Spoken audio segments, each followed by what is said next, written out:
Alors, bonjour aussi à ceux qui nous suivent sur Internet. Que Dieu vous bénisse. Vous pouvez peut-être pas participer avec nous physiquement, mais en esprit, on est. On sait que vous êtes avec nous. On est content que vous participez de tout cœur avec cette célébration ce matin. Bonjour à ceux aussi qui nous visitent pour la première fois. On est reconnaissant de votre présence. J'aime le dire et le répète que chaque personne que Dieu envoie à l'Église, je les vois comme des cadeaux de Dieu et pas comme des numéros ou simplement une assistance. Alors, la semaine passée, j'ai commencé et débuté une nouvelle série, une série de 4 dimanches sur Dieu, moi et l'Église. Et la semaine passée, on a commencé à réfléchir sur l'identité de l'Église. J'ai expliqué que c'est important, cette série-là, particulièrement parce que l'Église a grossi, parce qu'il y a des gens qui s'ajoutent, parce que en grossissant, on peut des fois perdre de vue notre identité. Qu'une assemblée, comme on va le voir ce matin, c'est pas une église, c'est pas le rassemblement du dimanche matin, bien que ça l'implique ça, mais c'est vraiment toute une vie, toute une dynamique, toute une synergie qui doit exister entre les frères et les sœurs de l'église. On a vu ensemble la semaine passée que dans cette identité-là, l'Église est comme une famille. Elle n'est pas comme, l'Église, c'est une famille, c'est la famille de Dieu. On a vu ensemble que c'est une famille parce qu'on a le même Père, on est attaché à Dieu, Dieu est notre Père, puis ce Père-là, il nous aime tous d'une manière identique, on est précieux, tous les uns les autres pour Dieu, et dans cette grande famille-là, on est tous égaux. Hein, il n'y a pas des enfants qui sont plus importants, d'autres moins importants. Il y a cette règle d'égalité et les soins de Dieu pour ses enfants, mais c'est les mêmes pour tous ses enfants. Il ne va pas prendre soin plus de certaines personnes et moins de d'autres. Des fois, on peut penser comme ça, particulièrement quand on souffre. Quand on souffre, on peut penser qu'on est oublié par Dieu ou encore lorsqu'on passe au travers une grande épreuve dramatique, là, on peut lever les yeux vers le ciel et dire « T'es où là-dedans? » Là, tu pensais que quand on t'appartenait, là, on était protégé de ce genre de choses-là. Bien, c'est ce que j'aime d'ailleurs de la Bible, c'est que c'est pas le cas. La Bible est un livre authentique dans lequel on voit des enfants de Dieu, des personnes qui appartiennent à Dieu passer au travers des grandes tribulations. On a juste à penser à qui? À Job. Hein? Job qui en a eu pour son argent, puis pourtant, Dieu est en train de faire un travail extraordinaire, non seulement au travers de Job, mais au travers de nos vies. En lisant Job, on réalise que là, d'un coup, peut-être qu'on ressemble un petit peu à Job, ou on ressemble à ses amis. Ça se peut très bien, mais on voit que Dieu veut nous instruire, veut nous apprendre des choses, et que ce n'est pas parce qu'on souffre ou qu'on est dans une grande adversité qu'on est moins aimé de Dieu. On a vu ensemble aussi que la famille de Dieu, bien, c'est comme toutes les familles. Des fois, c'est bon, c'est agréable, et des fois, c'est tough, c'est difficile. Les parents, ils chicanent, les enfants, ils chicanent entre eux autres. Et là, il faut que je fasse attention quand je parle de ma famille, parce que mon gars, il est là, puis mes enfants, ils n'aimaient pas trop ça que je racontais les mauvais coups de ce qui se passait à la maison. Bien, je l'ai toujours fait pareil. Désolé, mon amour. C'est comme ça, hein? C'est ma famille. Ma vie, c'est ma famille, puis ma famille fait partie, alors vous faites partie de ma vie, de mes expériences de vie. On a vu donc que c'est le Saint-Esprit, comme on va le voir encore ce matin, que c'est le Saint-Esprit qui nous fait attacher à cette famille-là. Et si vous avez l'Esprit de Dieu, vous faites partie de la famille de Dieu. C'est l'Esprit qui nous fait entrer dans la famille et c'est l'Esprit de Dieu qui nous unit les uns aux autres. On a vu aussi que parce que l'Esprit de Dieu nous habite, il produit en nous des caractéristiques identiques. C'est-à-dire, de l'extérieur, on est différent, mais à l'intérieur, on a des caractéristiques identiques. Par exemple, dans 1 Jean, dans l'épître de Jean, Jean nous dit que celui qui a connu Dieu, celui qui a l'Esprit de Dieu, il aime. Donc, dans les caractéristiques intérieures, on va retrouver ce même genre-là d'amour dans la vie de tous les enfants de Dieu. C'est le Saint-Esprit qui produit. Il produit pas juste l'amour, il produit la paix, la bonté, la bénignité, tous ces fruits-là, la foi qui sont mentionnés dans Galates chapitre 5. Et pourquoi c'est important de comprendre notre identité? Parce que, comme je le mentionnais tantôt, on peut arriver à la conclusion et avoir une mauvaise compréhension de ce que c'est une Église. Comprendre que on voit le dimanche matin, puis l'affaire est réglée, ou encore on a juste un titre. Non, faire partie de la famille de Dieu, on est une famille, puis cette famille-là est précieuse, puis elle doit être en contact les uns avec les autres. Quelqu'un m'a parlé cette semaine, il dit, des fois quand on parle de l'Église, on peut avoir l'impression que l'Église est supérieure à Israël. Il m'a demandé de faire une petite parenthèse sur ce sujet-là, et je n'ai pas de problème avec ça, surtout que c'est un sujet d'actualité avec ce qui se passe à Gaza, de comprendre que l'Église, elle, est vraiment précieuse, puis comme si le peuple juif n'était pas précieux.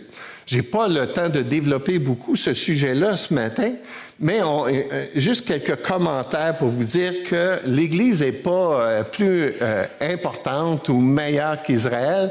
Les deux, l'élection d'Israël et l'élection de l'Église, les deux sont le fruit de la grâce de Dieu. Les deux doivent être appelés par Dieu, sauvés par Dieu, puis les deux passent au travers le sacrifice de Jésus.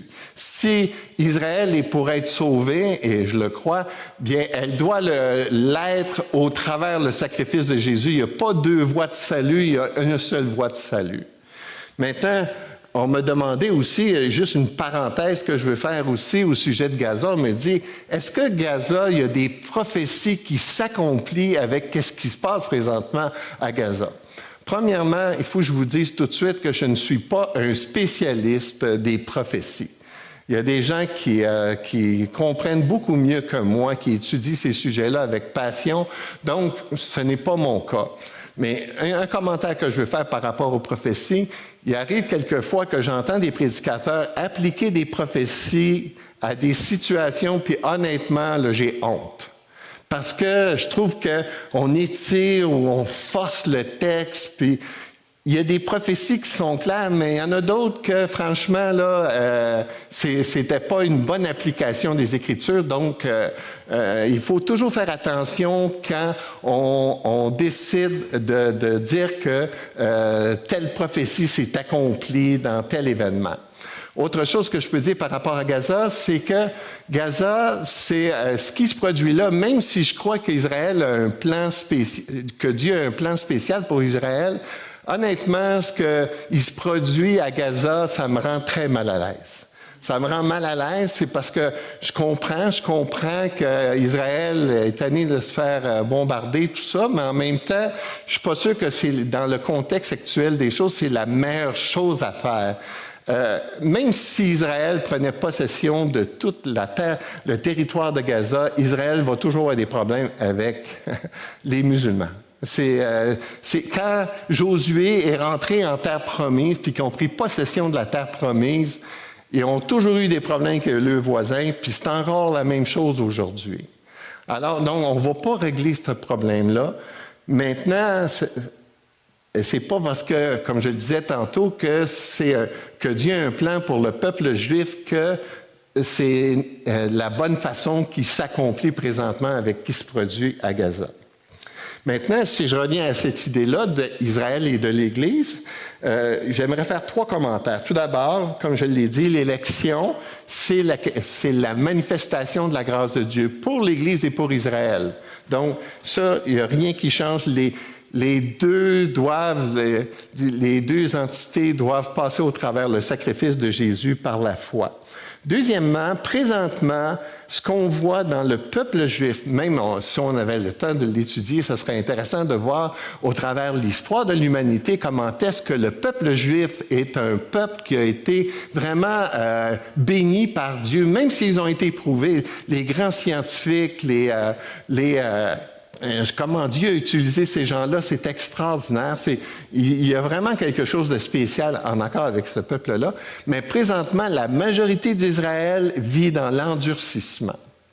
Elle n'a pas reconnu Jésus à l'époque de la venue de Jésus, et la majorité d'entre eux aujourd'hui encore résistent de reconnaître que Jésus est vraiment le Messie. Mais il viendra un temps où il va y avoir une conversion massive, c'est-à-dire que de la même façon que les croyants sont choisis par Dieu puis appelés par Dieu à l'Évangile, de la même façon, Dieu va le faire d'une manière spéciale avec le peuple juif. Et on croit que ces choses-là vont se produire particulièrement durant la période des tribulations. Mais oui, c'est pas parce que tu es juif que tu es sauvé. Il faut que le juif reconnaisse que Jésus est vraiment le Messie. Et dans ce sens-là, je crois qu'une grande majorité de juifs, à la fin des temps, vont le reconnaître. Et là, je ferme la parenthèse. Donc, maintenant, l'Église est au même pied d'égalité, bien qu'on voit qu'Israël avait reçu les alliances, les promesses, les bénédictions, mais les deux sont au même pied d'égalité. Un n'est pas plus important que l'autre. Et les deux, d'une certaine façon, font partie de l'Église. Quand Israël va se convertir, va aussi faire partie de l'Église. Ça va être nos frères et nos sœurs. Maintenant, si on regarde comment fonctionne l'Église, la Bible utilise plusieurs comparaisons lorsqu'elle parle de l'Église, des comparaisons vraiment intéressantes, et chacune d'elles, comme on a vu la semaine, on voit que l'Église est une grande famille. Ça nous aide à comprendre les liens qu'on a les uns avec les autres. Dans Jean 15, il compare l'Église à une vigne qu'on doit être attaché au cep, et qu'on est, pour être capable de produire du fruit, il faut être attaché au cep, à la plante principale. Dans Jean chapitre 10, il compare l'Église à une bergerie. Une bergerie, encore là, pour nous, citoyens du 21e siècle, on ne sait pas trop ce que ça représente, mais pour les gens à l'époque, une bergerie, c'était quelque chose qui était bien connu, et parce qu'ils en avaient des bergeries, ils pouvaient comprendre le lien entre le berger et les brebis, et les relations entre les brebis elles-mêmes. Dans Éphésiens 5, il compare l'Église à un couple. Jésus qui est l'époux, l'Église qui est l'épouse de Christ. Maintenant, si on regarde une autre comparaison que la Bible nous donne, on va voir ensemble que la Bible utilise l'image, la comparaison du corps, que l'Église est un corps. Et de la même façon qu'un corps, pour qu'il puisse fonctionner, chacun de ses membres doit être bien fonctionné et jouer leur rôle. De la même façon, dans l'Église, chacun de nous représente le corps de Christ. Et je vais vous l'expliquer davantage plus en détail. Mais juste un petit commentaire ici pour vous dire que l'Église, ce n'est pas, je pense que je l'ai souligné la semaine passée, ce n'est pas une organisation ou une structure. Des fois, il y a des églises qui sont des organisations, des structures, mais ce n'est pas des églises. Comme dans dans Apocalypse chapitre 3, on voit qu'il parle de l'église de Laodicée, mais l'église de Laodicée, Jésus est à l'extérieur de l'église. Hein? Jésus, il cogne à la porte de l'église. Et Jésus n'est pas dans l'église. Ils ont l'apparence d'une église, mais ce n'est pas une église. Et au travers de l'histoire de l'Église, il y en a plein d'organisations religieuses comme ça qui s'identifient comme une Église, mais qui ne sont pas une Église. Pour faire partie de l'Église, comme on va le voir, ça prend l'Esprit. Il faut que Dieu fasse le miracle de la nouvelle naissance, que l'Esprit de Dieu vienne dans nos vies et qu'il nous réconcilie avec Jésus et fait de nous un membre de la famille, un membre du corps de Christ. Donc, regardez avec moi, on va lire un passage de fondation pour nous aider à comprendre dans 1 Corinthiens chapitre 12. Sûrement, vous qui avez de l'expérience, vous saviez où je m'en allais avec ce passage-là, avec cette idée-là. Donc, dans 1 Corinthiens 12, à partir du verset 12, et encore une fois, je vous encourage à lire avec moi et à suivre avec moi dans le texte. En réalité, on pourrait regarder tout le chapitre 12, mais en réalité, on pourrait regarder chapitre 12, 13 et 14 parce que les trois parlent de la même idée, parlent des dons spirituels.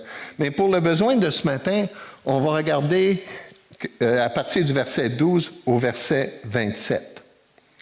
Car comme le corps est un et a plusieurs membres, et comme tous les membres du corps, malgré leur nombre, ne forment qu'un seul corps, Ainsi en est-il de Christ. Nous avons tous en effet été baptisés dans un seul esprit pour former un seul corps, soit juif, soit grec, soit esclave, soit libre, et nous avons tous été abreuvés d'un seul esprit. Ainsi, le corps n'est pas un seul membre, mais il est formé de plusieurs membres. Si le pied disait « parce que je ne suis pas une main, je ne suis pas du corps », ne serait-il pas du corps pour cela? Et si l'oreille disait « parce que je ne suis pas un œil et je ne suis pas du corps », ne serait-elle pas du corps pour cela? Si tout le corps était œil, où serait l'ouïe? Et si tout était tout ouïe, où serait l'odorat? Maintenant donc, Dieu a placé chacun des membres dans le corps comme il a voulu. Si tous étaient un seul membre, où serait le corps? Maintenant donc, il y a plusieurs membres et un seul corps. L'œil ne peut pas dire à la main, « Je n'ai pas besoin de toi », ni la tête dire aux pieds, « Je n'ai pas besoin de vous ». Mais bien plutôt, les membres du corps qui paraissent être les plus faibles sont nécessaires. Et ceux que nous estimons être les moins honorables du corps, nous les entourons d'un plus grand honneur. Ainsi, nos membres les moins honnêtes reçoivent plus d'honneur, tandis que ceux qui sont honnêtes n'en ont pas besoin. Dieu a disposé le corps de manière à donner plus d'honneur à ceux qui en manquaient, afin qu'il n'y ait pas de division dans le corps, mais que les membres aient également soin les uns des autres. Si un membre souffre, tous les membres souffrent avec lui. Et si un membre est honoré, tous les membres se réjouissent avec lui. Vous êtes le corps de Christ et vous êtes ses membres, chacun pour sa part. Très beau passage. Premièrement, le texte nous dit ici, il nous parle que l'Église, c'est comme le corps de Christ.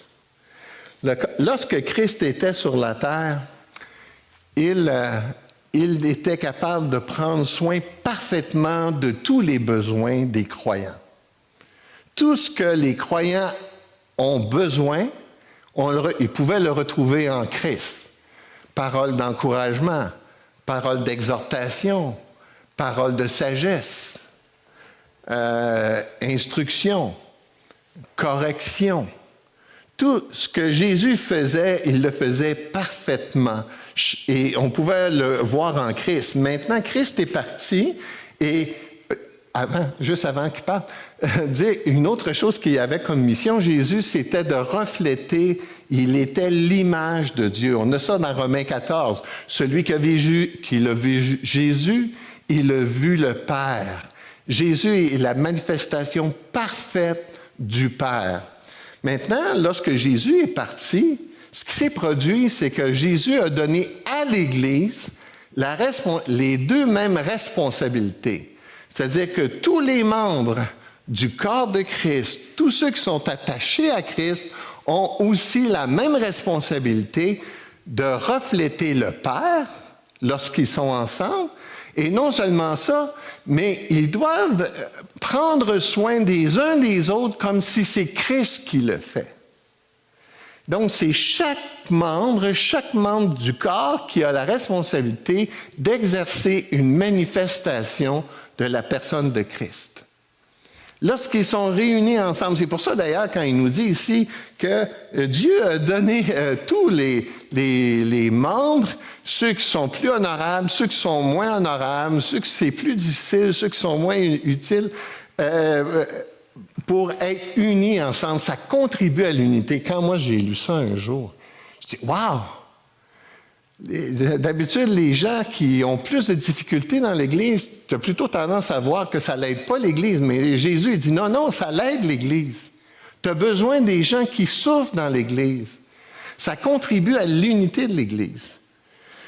Mais lorsque tout dépend d'une personne, que ça dépend juste des pasteurs ou d'un pasteur, bien, c'est là que le problème vient. Mais quand tous les membres, comme on le voit ici, là, tous les membres jouent un rôle dans nos relations les uns avec les autres, tous les membres reçoivent les soins de Jésus.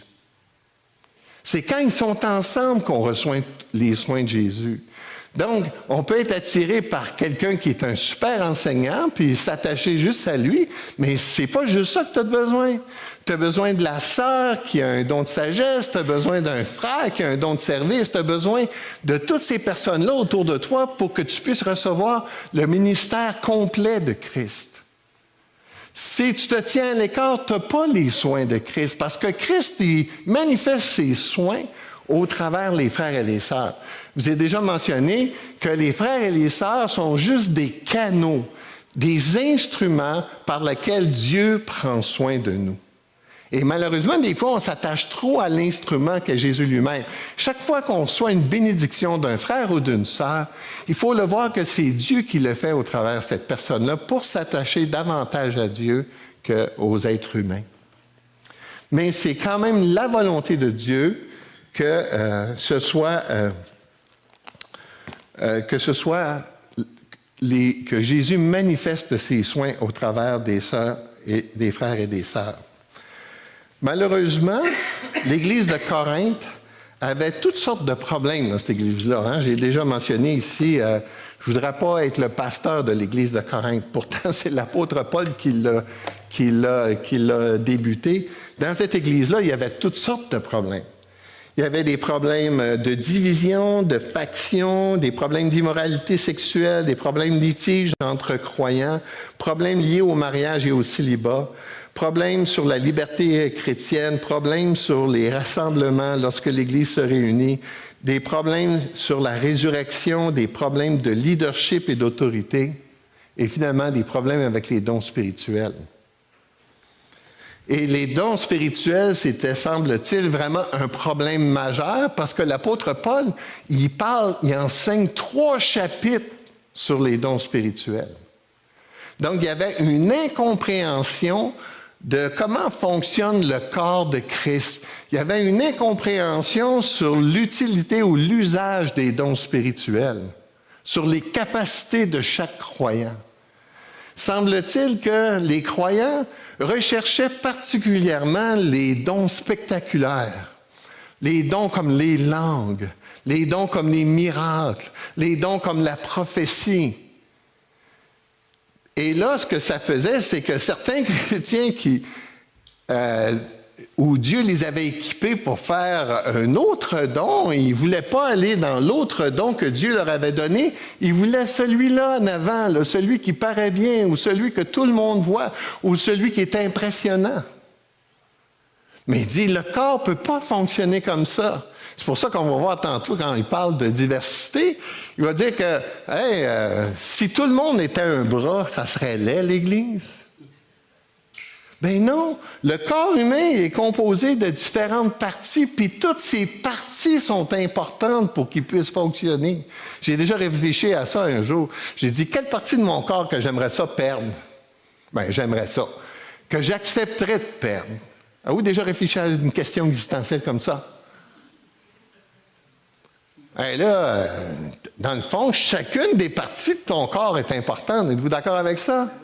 On ne l'aurait pas sans ça. Oh, mais peut-être c'est quoi là, qu'on parle? L'appendice, celle-là, là. Mais même elle est importante, là, pour ceux qui étudient là-dedans. Pardon? Pour la bile. La bile, oui. Oh, ben là, demande-moi pas de l'expliquer, mais je serais capable de dire que toutes les parties de notre corps sont importantes. Donc, c'est pour ça que la vie de l'Église est tellement importante lorsque toutes les parties du corps de Christ se manifestent les uns avec les autres. Ça fait tellement une grande différence dans nos vies. Malheureusement, comme je le disais tantôt, beaucoup de chrétiens croient que la vie de l'Église se résume le dimanche matin. Et c'est triste parce que c'est vrai que c'est important, mais si ça se résume juste à ça, il vous manque tellement de choses qui sont importantes. Comment c'est important de s'attacher à un frère, à une sœur, d'avoir du temps ensemble, d'être en petits groupes, de pouvoir partager en petits groupes les uns les autres, de pouvoir, un qui a un don d'exhortation, l'autre qui a un don de prophétie, l'autre qui a un don d'enseignement. Et ça, on ne peut pas toujours l'avoir le dimanche matin. Donc, c'est pour ça que la vie de l'Église, on va le voir dans le dernier message, à cette époque-là, Et je pense que c'est quand même, il y a une idée qui est là, ils se réunissaient tous les jours ensemble. Bon, il y avait un contexte particulier, on va le voir quand on va l'étudier, mais il reste quand même qu'il y avait quelque chose qui était révélé là, le fait que toute l'Église était ensemble, qu'ils se réunissaient dans les maisons, étaient capables de justement exercer leurs dons spirituels les uns à l'égard des autres, tout ce que tu as besoin pour ta croissance spirituelle. J'ai déjà prêché un message, je pense que je l'ai prêché déjà ici, mais ça fait longtemps. Je l'ai intitulé « Dieu a besoin de vous ». Et je me souviens, une des dernières fois que j'ai prêché ce message-là dans une église, un des leaders de l'église était scandalisé. Est-ce que Dieu a vraiment besoin de nous? C'est clair, la Bible est claire, Dieu est totalement suffisant. Jésus n'a pas besoin de qui que ce soit, de quoi que ce soit. Jésus a tout ce qu'il faut. Dieu a tout ce qu'il faut. Il n'a pas besoin de nous. Mais dans sa souveraineté, il a décidé qu'il était pour nous utiliser. Et si on ne le fait pas, il ne le fera pas. Jésus a décidé que la prédication de l'Évangile, annoncer l'Évangile, faire connaître le salut de Jésus, Jésus l'a donné à l'Église. Il aurait pu le donner aux anges. Est-ce que les anges auraient fait un meilleur job? Fort probable. Mais ce n'est pas ça que Dieu a choisi. Dieu a choisi d'utiliser les croyants perdus, sauvés, pour partager cette bonne nouvelle-là à ceux et celles qui sont encore perdus et non sauvés. C'est ça le plan de Dieu. Et c'est important parce que si on ne le fait pas, ça ne se fera pas. Dans son infinie sagesse, Dieu a décidé que l'Église avait besoin de toi. Et si on ne le fait pas, l'Église va être négligée. Dieu nous demande à nous d'être ses instruments. Alors, regardons ce fameux passage qui nous parle du corps de Christ, fonctionner comme un corps. Il nous parle de l'unité du corps. Dans les versets 12 et 13, c'est écrit « Car comme le corps est un et a plusieurs membres, et comme tous les membres du corps, malgré leur nombre, ne forment qu'un seul corps, ainsi en est-il de Christ. Nous avons tous, en effet, été baptisés dans un seul esprit pour former un seul corps, soit juif, soit grec, soit esclave, soit libre. Nous avons tous été abreuvés d'un seul esprit. » Tous les croyants font partie du corps. L'unité repose sur l'esprit. Regardez dans le texte ici, il nous dit ici, car nous avons tous, en effet, été baptisés dans un seul esprit pour former un seul corps. C'est l'Esprit de Dieu qui nous fait pénétrer dans la famille et qui nous unit les uns aux autres. L'unité de l'Église repose premièrement sur l'Esprit de Dieu. Il faut que l'Esprit de Dieu soit là. C'est pour ça que si c'est un groupement de personnes et que l'Esprit de Dieu n'est pas là, l'unité va être dramatique.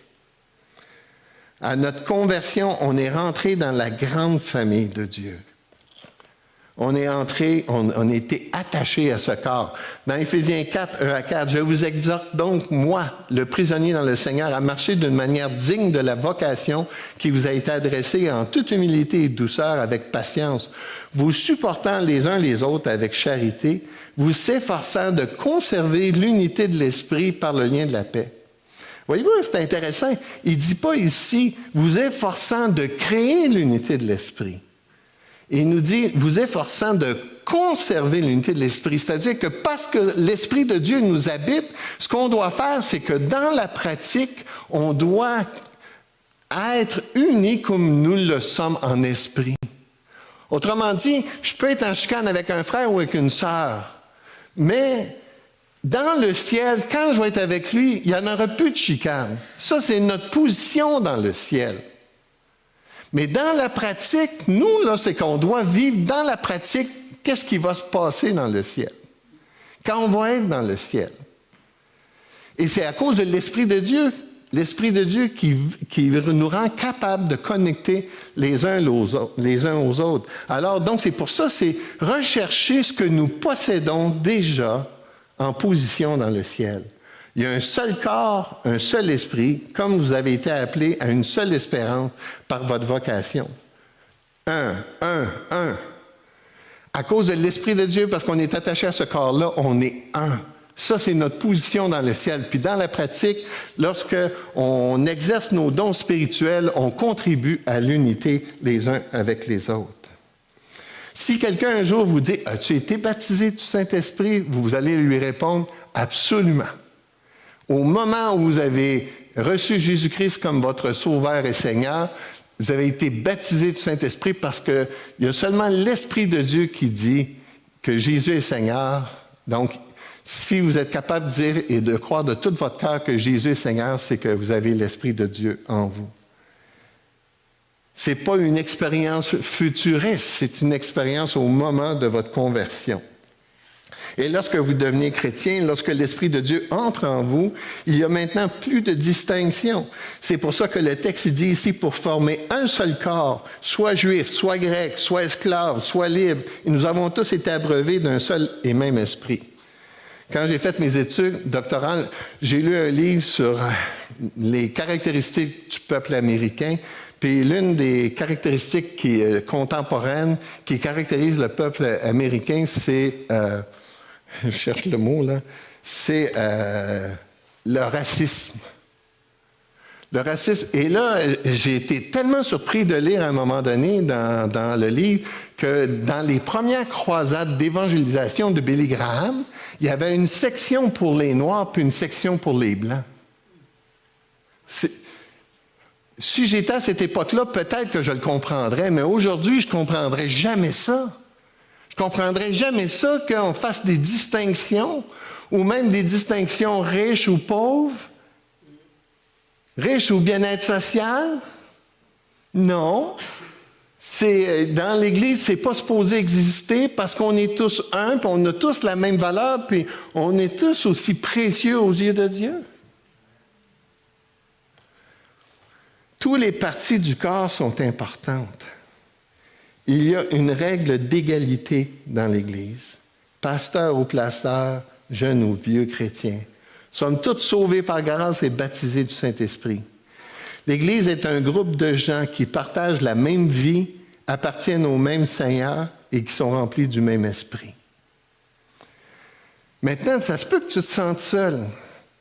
Tu peux être un croyant vraiment né de nouveau, que l'Esprit de Dieu, puis que tu te sentes seul. Ça se peut très bien. Régulièrement, je parle avec des gens, comment ils disent, par exemple, c'est dur de s'attacher à l'Église. Pas juste ici. À Mascouche, c'était une grosse église, puis c'est pire dans les grosses églises. Pourquoi? Parce que c'est nombreux, puis là, qu'est-ce qu'on fait le dimanche matin? On a tendance à faire ensemble le dimanche matin. On va voir les gens qu'on connaît. On s'attache aux gens qu'on connaît.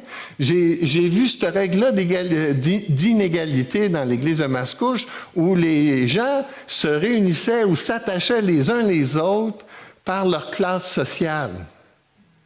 Ça me scandalisait, je vous le dis, mes frères et mes sœurs. On invite à manger qui? Les riches avec les riches. Les gens, tout le bien-être social, ils vont manger ensemble, eux autres. Je me souviens, j'ai marié un couple. J'ai dit, pourquoi vous vous mariez ensemble? Ben, il dit, on est tous les deux sur le bien-être social. Il dit, on se comprend bien. Ben, c'est scandaleux, je vous le dis. C'est pas la volonté de Jésus. J'aimais tellement ça, je m'occupais d'un petit groupe, puis moi, j'avais le petit groupe des personnes sur le bien-être social. Vous savez quoi? J'étais content d'être là. Il y avait le pasteur principal qui était avec ce petit groupe-là. Parce que ces gens-là, ce n'est pas des gens de deuxième classe sociale. L'Église, ce n'est pas le Titanic, où il y a première classe, de toute façon, il a coulé. Fait que, tout le monde a coulé pareillement. Si j'ai l'Esprit de Dieu, je suis attaché au corps. Puis si tu te sens tout seul, bien, sincèrement, ça me fait vraiment de la peine. Puis je ne sais pas comment je peux t'aider à connecter d'une manière quelconque avec tes frères et tes sœurs.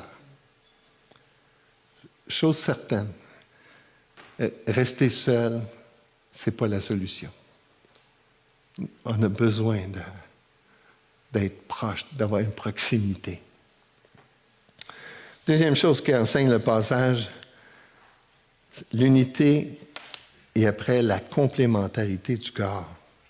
Versets 14 à 21 nous dit, « Ainsi le corps n'est pas un seul membre, mais il est formé de plusieurs membres. Si le pied disait, parce que je ne suis pas une main, je ne suis pas du corps, ne serait-il pas du corps pour cela? Et si l'oreille disait, parce que je ne suis pas un œil, je ne suis pas du corps, ne serait-elle pas du corps pour cela? Si tout le corps était l'œil, où serait l'ouïe? Et si tout était oui, où serait l'odorat? Maintenant, Dieu a placé chacun des membres dans le corps comme il a voulu. Qui l'a décidé? C'est Jésus. C'est comme il a voulu. Et les dons spirituels, c'est pas toi qui es choisi, c'est Dieu qui est choisi pour nous. Et c'est comme il veut. Alors, quand il y a des gens qui contestent, dans les Corinthiens qui voulaient, moi je voudrais être un prédicateur, moi je voudrais être quelqu'un qui a un don de guérison. Quand on fait ça, on est en train de dicter à Dieu que c'est quoi qui devrait être mon don, alors que c'est Dieu qui le dispose comme il veut. J'ai un ami, un frère, il est avec le Seigneur aujourd'hui, il voulait donc avoir le don d'enseigner. On était toujours obligé de dire, frère, c'est pas ta place. Frère, c'est pas ta place. Il connaissait sa Bible, le gars. Vraiment, là, il était super bon. Mais quand il enseignait, là, les gens étaient plus mélangés, qu'ils comprenaient mieux. Alors ça, on appelle ça un don spirituel. Un don spirituel, c'est quelqu'un qui va prendre la connaissance puis qui va être capable de la communiquer à quelqu'un d'autre pour que la personne le comprenne, qu'elle l'applique à sa vie. C'est ça le don d'enseigner. Si toi, je m'en souviens, il connaissait tellement de choses. Là, il venait chez nous dans ma maison les premières années de ma vie chrétienne, là, puis on passait au travers toute la Bible. C'est long. Passer au travers. Ah, il y a tel passage. Puis quand je finissais d'enseigner, il venait me voir. T'as oublié un passage?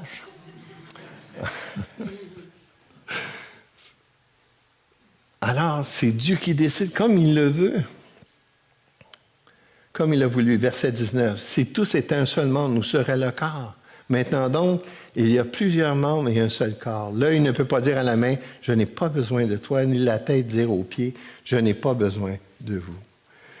L'unité du corps ne signifie pas être toutes pareilles. Au contraire, pour que l'unité fonctionne, il faut que chacun soit ce qu'il est. Quand j'étais jeune pasteur, j'étais toujours en train de me comparer avec les autres pasteurs. J'étais toujours en train de me déprécier. Moi, je ne suis pas aussi intelligent que lui. Je ne suis pas aussi bon en anglais que lui. Je ne suis pas aussi bon dans l'étude du grec que lui. J'étais toujours en train de me comparer. Jusqu'à un jour où il a fallu que je dise, gars, Louis, là, t'es ce que tu es. Accepte ce que t'es. Accepte tes forces. Accepte tes faiblesses. Peut-être pas le plus grand prédicateur, mais je t'habile dans mes relations humaines. C'est ça que Dieu m'a donné. C'est ça le lot, alors. Good. Il y a des chrétiens qui voudraient faire les chrétiens en chaîne. Là. Vous savez, une chaîne de montage, là, ils sont tous pareils. Non, c'est pas ça la beauté. La beauté du corps, c'est qu'on est tous uniques.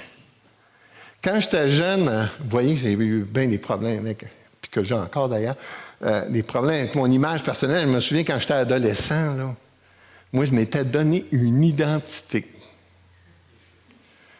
J'avais les cheveux d'une manière, je m'habillais d'une autre manière, je fumais la pipe d'une manière, je marchais d'une manière.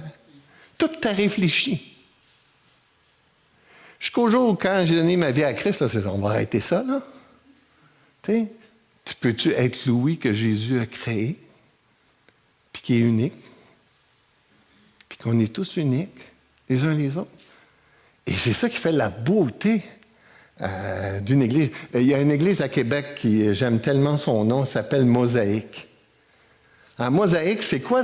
C'est toutes des petites parties de choses différentes que quand tu la regardes, la petite chose, là, ça ne te dit rien. Mais quand tu les colles aux autres, tout d'un coup, tu vois une image apparaître. Wouh! C'est ça l'Église. C'est pas un one-man show. C'est quand toutes les parties sont collées, attachées, interdépendantes les uns avec les autres, que là, tout d'un coup, wow! On voit l'image de Jésus. On voit Jésus apparaître. l'importance d'accepter sa place.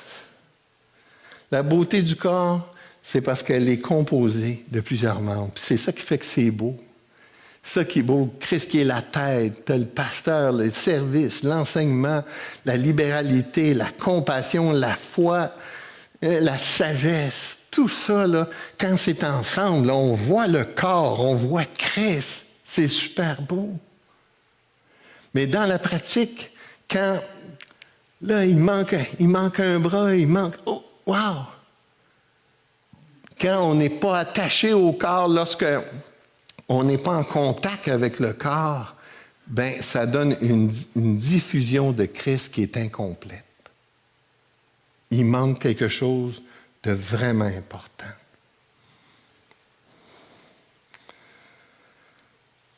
Un jour, un grand violoniste faisait un concert, puis son frère qui était là, c'était un bricoleur.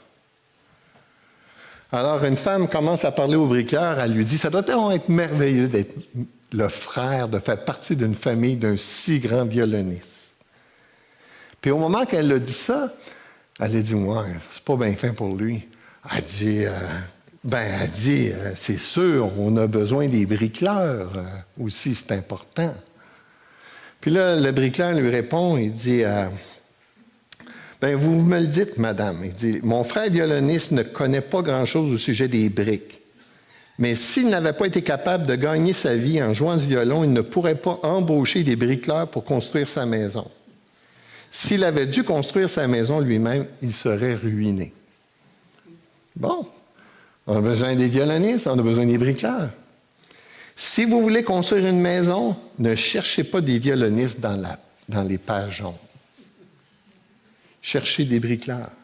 Mais il dit, si vous cherchez quelqu'un pour jouer dans une orchestre, n'embauchez pas un bricoleur. Aucun des deux n'est exactement semblable. Les personnes ne possèdent les capacités de l'autre. Si nous respectons ça, nos maisons seront bien construites et la musique sera bien jouée. Dans l'Église, Dieu a doué certains d'entre nous de façon différente.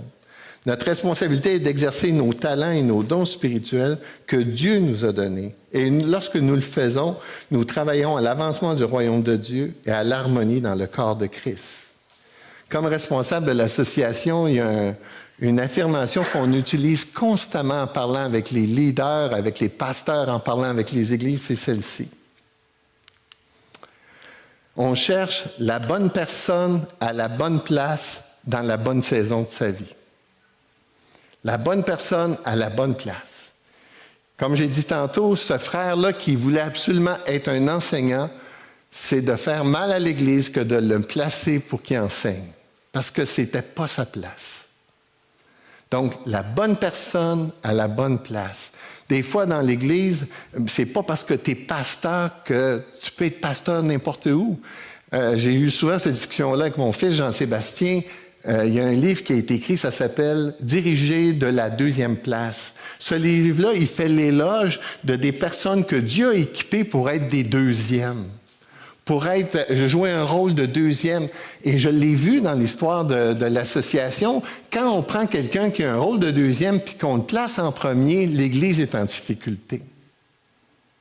Et si un gars il est doué pour être un leader principal puis que je le mets en second rôle, l'Église va être en difficulté parce qu'il va avoir une lutte, là, il va avoir un problème parce que c'est normal, il est doué, c'est comme ça que Dieu l'a équipé. Alors, c'est vrai pour tous les dons spirituels, c'est vrai pour tout ce qui se fait dans l'Église. Et comme je le disais tantôt, tous ces dons-là sont tellement importants, tellement importants. J'espère que vous êtes convaincus comment est-ce que toutes les personnes qui servent dans l'Église, c'est important. Moi, désolé encore de l'image, mais quand je vais aux toilettes et qu'il y a du papier de toilette, je rends grâce à Dieu. Quand la toilette est propre, je rends grâce à Dieu. Quand quelqu'un vient me porter une bouteille d'eau, je rends grâce à Dieu. À l'accueil, vous n'avez pas idée comment le ministère de l'accueil, c'est important. L'accueil, là, c'est la première impression que vous donnez aux gens qui viennent nous visiter. Voyez-vous comment c'est important? Allez, être accueilli dans une église froide, là, croyez-moi, là, C'est pas drôle. Hey, j'ai été dans une grosse église pendant 2 mois un été. J'étais là pour écrire ma thèse. Avec ma belle Denise, on était là pendant 2 mois. Tous les dimanches, on s'assoyait à la même place. Moi aussi, j'ai toujours ma place. Et là, pouvez-vous croire qu'en 2 mois, jamais personne n'est venu me voir? Voyons donc. Ah, le pasteur en avant, il disait, « Ah, OK, dans les prochaines minutes, saluez-vous les uns les autres. » Il venait me donner la main. Puis là, avec mon bon anglais, hein, « We're come from Montreal. » Et là, tu te dis, « Il va bien voir que c'est un invité, là, c'est un visiteur. Il ne vient pas me jaser. » C'est dramatique. Ben oui, c'est froid, c'est pour ça que l'on voit tout le rôle qu'on doit avoir. Quand tu vois un frère ou une sœur toute seule, tu t'en vas, tu t'assois à côté, tu t'intéresses à elle, tu t'intéresses à lui. Tous les rôles sont importants dans la vie de l'Église.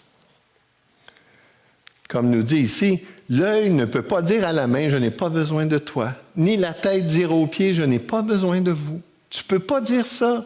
J'ai besoin de toi, j'ai besoin de vous. C'est étonnant de voir que beaucoup de chrétiens croient l'idée qu'ils peuvent rester tout seuls, qu'ils peuvent vivre tout seuls. Voyons donc, comment tu peux faire ça? Ça va tellement à l'encontre du plan de Dieu, de la volonté de Dieu. Tu as besoin des autres. Et les autres ont besoin de toi. Si on avait à comparer l'Église à un sport, ce ne serait pas le golf. Ce serait une équipe de hockey, où il faut que tout le monde soit ensemble pour gagner, autrement, ça ne marche pas.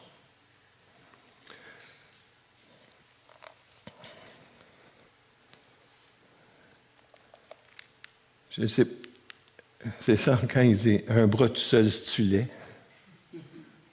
Qui veut avoir ça, un bras tout seul? Non, on a besoin du corps entier. Je ne sais pas si vous avez déjà lu cette illustration-là de comment fonctionne une ruche. C'est impressionnant. Tout le monde a une tâche, tout le monde a une responsabilité. Il y en a qui ont une job sortir les corps morts, d'autres qui ont un job de ventiler pour que les abeilles qui vont chercher le pollen sentent l'odeur pour qu'ils puissent les guider vers la ruche. Tout est pensé, réfléchi. Hey, c'est incroyable que l'évolution fait ça, hein, Julien? C'est pas ça, c'est impossible. C'est notre grand Dieu qui est impressionnant, je pense encore à lui cette semaine. Comment Dieu, t'es tellement au-dessus de l'univers, comment t'es unique. Je regardais avec justement Jean-Sébastien, je regardais les oiseaux. Je dis, Dieu, ça c'est ma femme qui disait ça, hein? Dieu a dû avoir du plaisir à créer les animaux. Toutes les couleurs, comment est-ce le mâle, la femelle. Ah, c'est impressionnant. Mais l'Église, c'est comme ça aussi. L'Église, c'est beau quand tout le monde est ensemble. Mais pas juste ensemble, mais connectés les uns avec les autres. Je termine avec ce dernier point, la solidarité du corps. Versets 21-26. L'œil ne peut pas dire à la main, je n'ai pas besoin de toi. Et regardez même au verset 23, il dit, ceux que nous estimons être le moins honorables, nous les entourons d'un plus grand honneur. Ainsi, nos membres les moins honnêtes reçoivent plus d'honneur, tandis que ceux qui sont honnêtes n'en ont pas besoin. Dieu a disposé le corps de manière à donner plus d'honneur à ceux qui en manquaient, afin qu'il n'y ait pas de division dans le corps, mais que les membres aient également soin les uns les autres. Et si un membre souffre, tous les membres souffrent avec lui. Si un membre est honoré, tous les membres se réjouissent avec lui.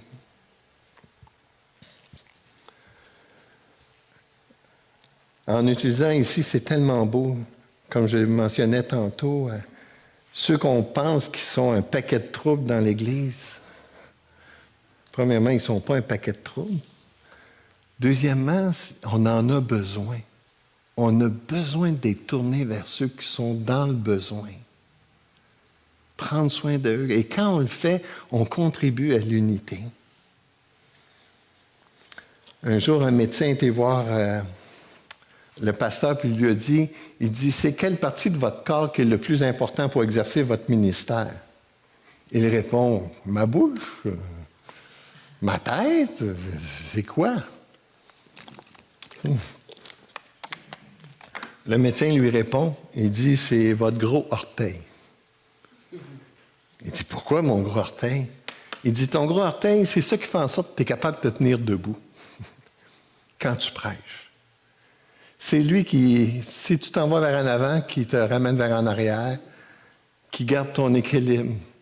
Et le médecin a dit, traitez avec soin vos gros orteils. C'est une partie essentielle de votre ministère. Dans l'Église, il n'y a pas de dons ou de personnes secondaires. On a besoin de tous ces dons-là ensemble. C'est ce qui contribue à la santé d'une Église. Même les ministères cachés. Il y a des gens qui disent, moi, je suis limité à la maison. Tu peux prier. Prier pour l'Église, prier pour la prédication. C'est ça qui fait toute la différence. Tu peux parler au téléphone, tu peux écrire sur Internet. Il y a des gens qui ont, je pense à M. Al-Khouri, qui est c'est un Libanais, M. Al-Khouri, c'est ça? Hein? Pendant des années, il a écrit à c'est toi, Jean-Sébastien, qui me disais ça, hein? Il a écrit à des milliers de personnes. Ils ont partagé l'Évangile à la maison.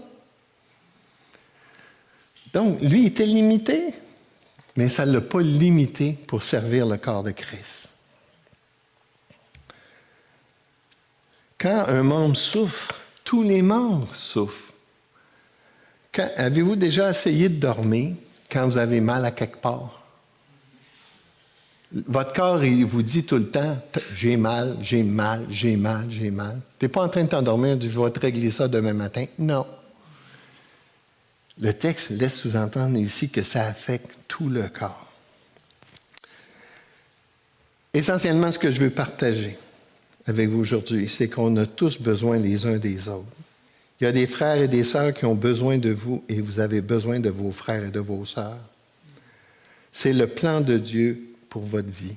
Dieu veut vous utiliser et bénir les autres. Dieu veut vous utiliser et les autres veulent vous bénir. Comptez pas sur Michel, comptez pas sur Yann, comptez pas sur moi qui va faire la différence. Ce qui va faire la différence, c'est nous tous ensemble. C'est ça qui va dévoiler et démontrer à ceux qui sont autour de nous la personne de Jésus-Christ.